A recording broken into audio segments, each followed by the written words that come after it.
Pues ya estamos de regreso para entrar en nuestra tertulia de economía. Esta noche está con nosotros don José Raga. Muy buenas noches, don José. Muy buenas noches, don César. Y don John Muller. Muy buenas noches, don John. Buenas noches. Bueno, ya saben ustedes que según Zapatero la economía creció en el segundo trimestre, que llevamos enhebrando 6 trimestres magníficos de crecimiento económico y además hoy la ministra Salgado nos ha aclarado que Rodríguez Zapatero no culpa a Alemania de lo que está sucediendo, que hay que interpretársele bien. Todo esto mientras la prima de riesgo se estabiliza en torno a los 300 puntos y la banca europea se protege frente a España e Italia. Señal de que, en fin, confían muchísimo en nosotros. En fin, yo les dejo estos temas sobre el tapete, ya lo saben. Añadan lo que quieran, descártense de lo que les parezca y empezamos a jugar. Bueno, a mí me parece que el presidente del gobierno es excesivamente optimista. Es verdad que hemos tenido un crecimiento continuado, hemos ido encadenando varios trimestres de crecimiento, pero ha sido... Cuando hablamos de crecimiento, ¿de qué tasa de crecimiento estamos hablando? Bueno, estamos hablando del 0,1, del 0,3... vamos, él sabe perfectamente que su previsión del 1,3% de crecimiento del PIB para este año probablemente no se va a cumplir, casi con toda seguridad no se va a cumplir. La mayoría de los analistas vaticinan que va a ser un 0,8 y los más optimistas como mucho le conceden un 0,9. O sea, no llegamos ni al 1%. No llegamos ni al 1. Entonces, ya esto no es solo que con esas cifras España no crea empleo, sino que definitivamente estamos arrastrándonos en el fondo de la crisis. Y vamos, me parece difícil que podamos salir de ahí con las circunstancias, con las reformas tan tímidas que ha hecho el gobierno, ¿no?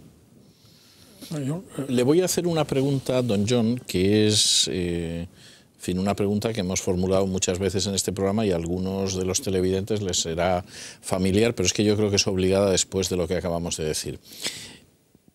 En estos trimestres que hemos ido creciendo, en ningún caso hemos llegado ni al 1% de crecimiento. ¿Qué tasa de crecimiento mínima tendríamos que tener para empezar a crear empleo? Bueno, eso es un índice que está estudiado y varios economistas españoles lo han analizado y se habla de por encima del 2%. Esa es la cifra. O sea, estamos por debajo de la mitad de la tasa de crecimiento que necesitamos para crear empleo. Sí. Hombre, yo creo que la economía española podría crear empleo con unas tasas menores al 2%, pero tendrían que darse una situación excepcional, tendríamos que hacer unas reformas excepcionales en el mercado de trabajo y crear una gran flexibilidad en el mercado laboral. Ahí se podría crecer a menos del 2%, pero de ninguna manera con las cifras que estamos teniendo ahora. Bien, don José. No, es que ese es el secreto, o sea, hay la diferencia entre nosotros y los países de nuestro entorno, ya que ahora gusta hablar de los países del entorno, sí. Es que Alemania, por ejemplo, o Suecia, crece a tasas del 1% y ya crean empleo. Así es. Ya crean empleo. ¿Por qué en España no? Simplemente por cómo está desregulado el mercado de trabajo, la rigidez en el mercado de trabajo. Y entonces, efectivamente, y piensan que una forma de evitar, yo creo que ese es un enorme error, que una forma de dar flexibilidad al mercado de trabajo es aprobar más tipos de contratos de trabajo, que es una locura. Claro. Llega un momento en que ya no se dominan cuántos tipos de contratos se tienen, cuando lo que hay que hacer es muchos menos tipos de contrato y dejar que las partes entren en común y entren en acuerdos para efectivamente optimizar las posibilidades desde reformas dentro de la propia empresa. Hoy es una locura hacer inversiones para mejorar la productividad, porque inmediatamente esto te acarrea un montón de costes de carácter social extraordinariamente imposibles de soportar, ¿no? Entonces, esa es una situación.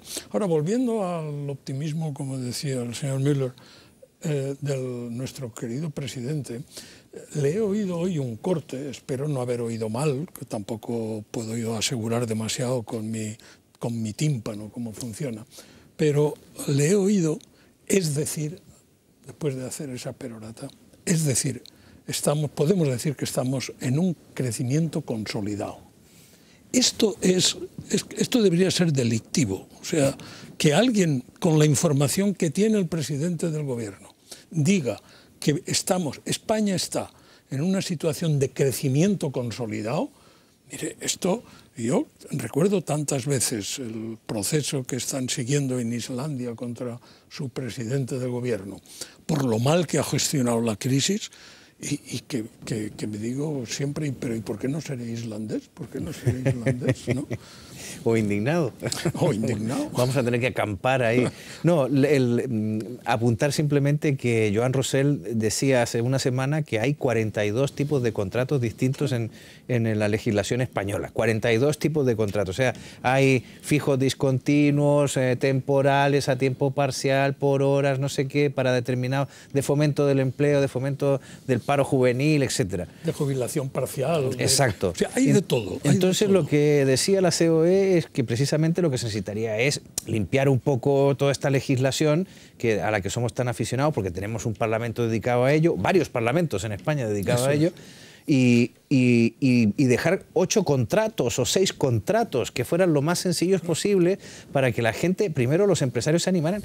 La verdad es que es tremendo cuando te encuentras a un emprendedor que cuando empieza a enterarse de los pasos que tiene que cumplir para crear una empresa y luego de los compromisos que adquiere cuando contrata a un trabajador, de la cantidad de compromisos, que no me extraña que la gente se eche atrás.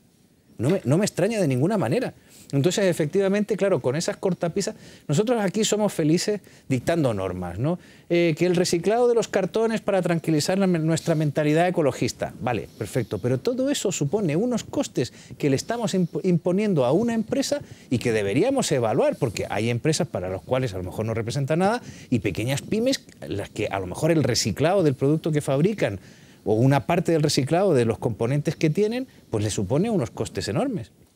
Es extraordinario. Aquella visión que teníamos, que es la visión certera del empresario como el sujeto capaz de detectar las posibilidades de beneficio entre unos mercados en desajustes, mercados de recursos y mercados de bienes, y que él es capaz, el empresario, de ver por dónde debe dirigir su actividad. Eso hoy no sirve absolutamente para nada. Yo creo que el modelo hoy de empresario es el sujeto que todos los días tiene que leer 5 boletines del Estado. Entonces, por un lado, eso dentro del boletín del Estado o boletín de las comunidades autónomas, y además boletines de la Unión Europea. Así porque es. Después viene el que... ¿Y qué es lo que hago? Bueno, ¿cuál es la subvención que Europa concede a un tipo determinado de actividad? Porque no importa demasiado cuál vaya a ser el negocio, lo importante es cuánta de esta subvención que se genera en Europa puedo conseguir yo haciendo una actividad. Bueno, el mundo de la PAC es un mundo paradigmático en eso. Aquí nadie siembra pensando cosechar. Bueno, es que nadie, de lo que está usted diciendo, nadie piensa...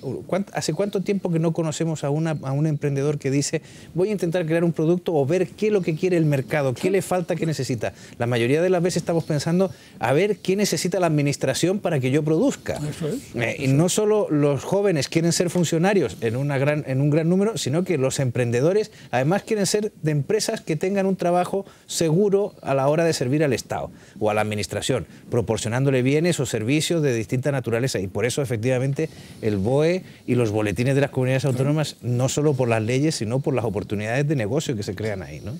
Bueno, nosotros no podemos atacar esto, don César, porque en definitiva nuestro origen es como juristas. Y esto es la gran ocasión para los despachos de abogados. Sí, pero hay un gasto añadido para la empresa. Claro, es un gasto muy importante añadido. Solamente en el caso de los contratos de trabajo, la empresa es que necesita una persona solo para eso. Claro. Efectivamente. Necesita que es una barbaridad. Con un bufete o con un abogado especializado en su propia plantilla para que le aconseje por dónde tiene que andar. O sea que el tema es terrible, y claro, que se trivialicen estas situaciones y que se hable de que si estamos en una... De todas maneras, el presidente está en un momento malo, porque hoy en la sesión de control se visualizó no solo que Rubalcaba se ha ido de los bancos azules... Mire, no me diga que se visualizó y me lo cuenta después de la pausa publicitaria. Regresamos enseguida.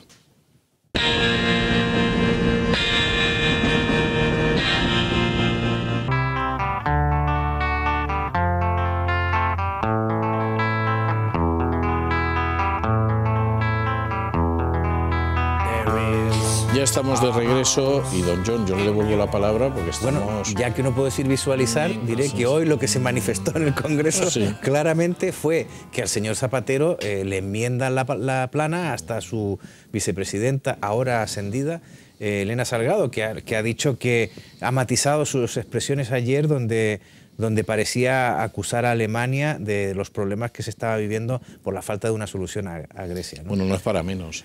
Y bueno, le ha dicho que se le ha malinterpretado y entonces ahora tenemos nuevas claves hermenéuticas para interpretar las intervenciones de Zapatero, y ella ha dicho que pues nada, que lo que quería decir es que todo el mundo debe contribuir a la sostenibilidad de la deuda, etcétera, etcétera, ¿no?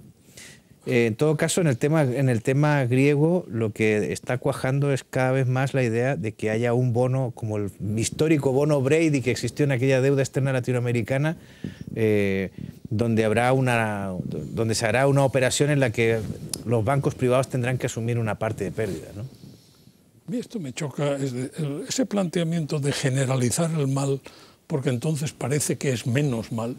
Que es tremendo, ¿eh? Esto es una realidad. Dice, todos debemos de asumir la responsabilidad en la sostenibilidad del sistema financiero. Mire, hay unos manirrotos que han demostrado su incapacidad para administrar correctamente unos recursos escasos, que con un déficit crónico en sus gobiernos han generado una deuda insoportable que los mercados están penalizando, porque además no son gente de fiar, ¿no? Entonces, esto lo tenemos que asumir la responsabilidad entre todos, como si todos fuéramos responsables de esto. Mire, a mí lo que me choca... Hombre, que nos va a tocar a todos pagar el pato pareciendo... Ya lo sabemos, pero que sea no nos digan, que no nos aluden, que no aludan encima a que es un problema de responsabilidad nuestra. No, nosotros pagaremos los platos rotos, que esto es distinto.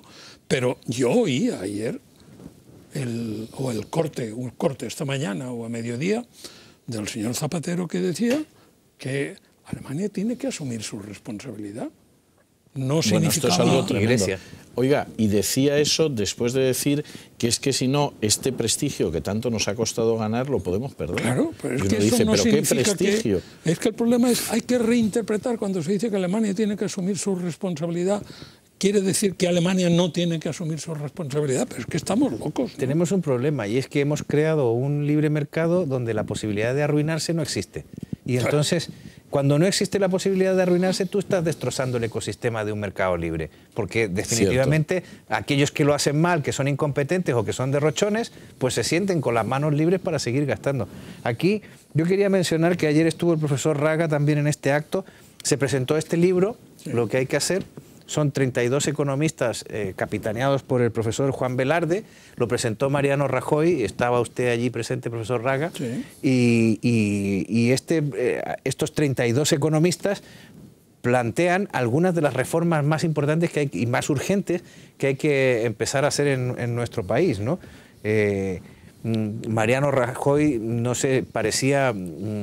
muy contento a la hora de presentar el libro, pero coincidimos ahora fuera de micrófono en que una de sus primeras ideas ha sido crear una comisión nacional para el mercado, para el mercado único, ¿no? Exacto. Sí. Pero el problema no es solo del mercado único. El mercado, efectivamente, el mercado, cuando fraccionamos el mercado, las economías de escala se nos escapan. Así es. Se nos escapan. Pero hay un problema que es tan grave o más que el mercado único, que es la falta de disciplina financiera por parte de las comunidades autónomas. Es decir, el modelo es perverso en sí mismo. Si uno tiene el derecho a gastar sin necesidad de enfrentarse a la hora de recaudar, no hay ningún límite posible para el gasto. Claro, es como gastar sin arruinarse. Eso es, yo voy a ser simpático, que es la vertiente gasto, y lo que es malo cuando te enfrentas con la gente, que es cuando le pides sacrificio para que pague impuestos, eso lo hace el Estado, eso no lo hace la comunidad autónoma. Ese modelo, por definición, salvo que tenga un Estado muy fuerte, un gobierno muy fuerte en el Estado, que ponga los límites de los que no se pueda pasar, salvo eso, la debacle está garantizada, claro. Entonces, ahí estamos, ¿no? Y yo creo que en el contenido de ese libro cada uno hemos tratado, le comentaba al señor Müller, cómo se había producido sin ningún acuerdo previo, o sea, sin reparto de temas, sino cada uno que hable de lo que cree que es imprescindible hacer de forma inmediata, con gran urgencia. Y es curioso porque, hombre, hay temas que tratamos muchos, pero cada uno desde una vertiente ligeramente diferente. Hombre, es muy interesante cómo ha girado la opinión del consenso de los economistas, como se suele decir, cómo ha girado en los últimos meses, ¿no? Hace un año aproximadamente, o menos quizás todavía, oíamos el típico discurso de que la recuperación tenía que venir por un aumento del gasto, del consumo de los españoles. Una cosa absolutamente alucinante, tomando en cuenta que las familias están endeudadas hasta el cuello y lo que hacen es temer que van a perder su trabajo. Pero, y las familias son la prueba de la racionalidad más absoluta desde el punto de vista económico. El asunto es que en España el gobierno no ha sido capaz de seguir el ritmo de las familias, que se han ido ajustando de una manera espectacular. Ahora, afortunadamente ha girado la cosa y hoy vemos a la mayoría de los economistas posicionados en la idea de que primero hay que producir, hay que competir, hay que vender en el exterior, hay que generar una economía exportadora en España, como sea, pero por lo menos situados ya en la ortodoxia que indica la ortodoxia económica, ¿no? Y bueno, eso al menos a mí me hace pensar que estamos llegando a un momento en el que se van a dar una serie de factores que permitirán que el país despegue y que con unas medidas audaces tomadas por un gobierno que se lo plantee en serio, la economía española, pues bueno, puede empezar a crecer de verdad. Eso sin duda. Ahora yo creo y espero que las elecciones así lo permitan, pero espero que el señor Rajoy lo va a tener difícil porque todos estos que hablan del otro discurso... Sí, el del gasto. El discurso del gasto, pues estos se utilizan en la calle cuando no tienen votos suficientes. Bueno, porque el gasto es más cómodo y entonces, es más simpático, claro, como decía usted. cuando se utiliza la calle, lo que acaba es colapsando la posibilidad del desenvolvimiento del propio sistema, ¿no? Pero, en fin, esperemos que... Lo que no se puede seguir como estamos, no. Eso es evidente, porque además ya está claro cómo nos ven, ¿eh? Y el cómo nos ven, pues ayer... Sí, y no podemos engañar a la gente diciendo que hace un año ganamos la Copa no. de Fútbol, porque no tiene nada que ver una cosa con la otra. Efectivamente. Es más, cuando celebrábamos la victoria del aniversario, pues era cuando los mercados estaban dándole a la prima de riesgo de forma exagerada, ¿no? Así que yo no entiendo también la debilidad no solo del gobierno español, que por supuesto lo es, hay que preguntarse si hay gobierno, esto sería lo primero que habría que decidir, pero lo que más me espanta también es la debilidad... Depende de lo que se entienda por gobierno. Sí. Claro, la debilidad del gobierno europeo. O sea, ese planteamiento de los paños fríos para que la cosa no... El ridículo de ayer del señor presidente del Consejo Europeo, al mismo tiempo que estaba avalando las medidas del señor Zapatero, el mercado subiendo la prima de riesgo. Es que es para pedir la dimisión media hora después. Media hora después de decir, mire, lo que he dicho, efectivamente el mercado no me ha hecho ningún caso y está claro que no considero lo mismo, así es que me voy a mi casa, ¿no? Bueno, quien no se va a su casa, por lo menos no antes de contarnos la prensa económica de mañana, es don Lorenzo Ramírez, que acaba de llegar. ¿Cómo viene esa prensa? Pues efectivamente parece que las cosas van por donde tienen que ir y ya por lo menos... Sea usted un poco más concreto, se lo ruego. Sí, no, lo digo respecto a Europa y es que Merkel ha dicho basta ya.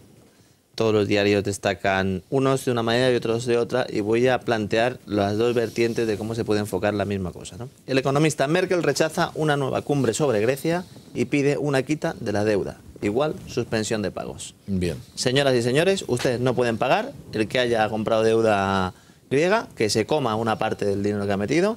Esto es como se dice en cristiano, es decir, que renuncie a una parte de la inversión porque se ha equivocado, ha cometido un error en su inversión, que era lo que explicaba antes John Muller. Pero luego están los economistas del gasto, que ven la cosa de otra manera. A ver.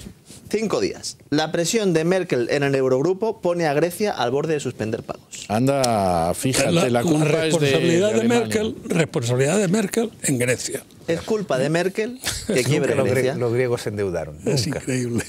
Nunca. Lo peor de todo es que luego hay análisis dentro que defienden estas posturas, porque claro, la economía lo malo que tiene es eso, que uno se mete, se pone a analizar y puede defender prácticamente cualquier cosa, ¿no? Luego el economista Ahora, también... Perdón, pero se pueden decir muchas tonterías. No, ¿eh? eso se dice, ¿no? Por eso se puede decir muchas Dice, cosas, pero muchas tonterías. una persona que crea que puede una economía crecer siempre de forma eterna, dice, o es tonto o es economista. Esa es una cosa que también se ha planteado, porque durante los años de Greenspan se decía eso, que se habían acabado los ciclos. Ya no hay ciclos. Esta mañana me has hecho acordar que he leído un blog muy conocido donde planteaban que Alemania es el enfermo de Europa. Y lo deducían y lo sostenían en un estudio porque el señor Strauss-Kahn ha llevado la economía del gasto al Fondo Monetario Internacional, ¿verdad? Donde existía el consenso de Washington, que básicamente era lo contrario, ¿no? Y entonces el señor Strauss-Kahn ha pedido que se haga un estudio demostrando por qué era importante que Alemania incentivara el crecimiento de su consumo interno, ¿no? Y entonces demuestra en ese estudio que la peor economía de Europa, con diferencia, es la alemana, porque no tiene consumo interno. Solo ahorran. Eso me recuerda a las palabras de la propia Christine Lagarde, que es ahora la nueva jefa del Fondo Monetario Internacional. Error tras error, que dijo en su momento también que qué malos son los alemanes, que trabajan mucho, venden barato y venden productos de calidad. Es y ahorran un montón. Sí, es algo Esto terrible. no puede ser. Efectivamente. No puede ser porque entonces nos miran a los demás y dicen qué malos somos. Es más, el alemán, no voy a hablar delante del señor Müller del tema, pero he tenido y tengo mucha relación con Alemania y con amigos alemanes. El alemán, cuando ve la crisis de lejos, empieza ya a adoptar una posición conservadora. Sí, es que han ahorrar, aprendido de la historia. Pero increíble, ¿eh? Increíble. Aquí no. Aquí como... Bien, es verdad que también allí se dice más la verdad que aquí. Aquí la crisis no existe. Y se acepta ni ha existido. Y se acepta también la verdad. Porque aquí cuando uno dice la verdad, dicen, no, dejar de atacar, etcétera, etcétera. Claro. Y no hay un país que haya quedado más marcado por un episodio hiperinflacionario como Alemania. Exactamente. Es una cosa que, bueno, a mí me parece que a veces escapa a la racionalidad. O por lo menos que haya aprendido les más la lección. para toda la vida. Sí. Le doy un título para un artículo, señor Müller, y si Bernanke fuera alemán. Apúnteselo. Bueno, 5 días también. Nos cuenta que Fitch impulsa a Grecia un paso más hacia el abismo. Qué malas son las agencias de calificación. Es que siempre es el mismo enfoque. Hay que hacer una europea. Fitch son franceses. Hay que hacer pues eso dice el economista. Bruselas último un supervisor europeo para las agencias de calificación. Si es ya complicado que califiquen bien, si fueran públicas ya será imposible que califiquen no bien. Se lo va a creer nadie, vamos.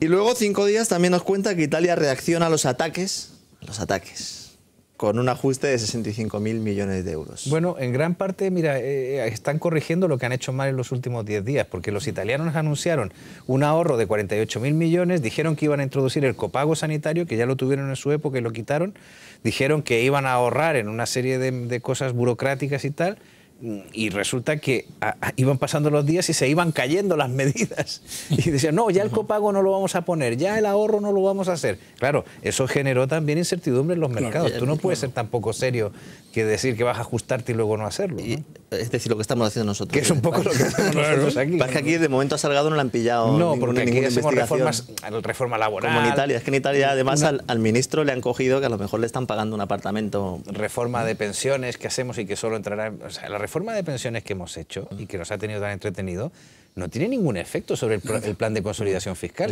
Ninguno. Nada. Y para terminar, don César, si me permite, Pablo Molina, que siempre nos cuenta el despilfarro del día, a ver. Que no es que no haya dinero, don César, que dinero hay. Lo que pasa es que, como diría Rubalcaba, hay que hurgar. Claro, que algo habrá.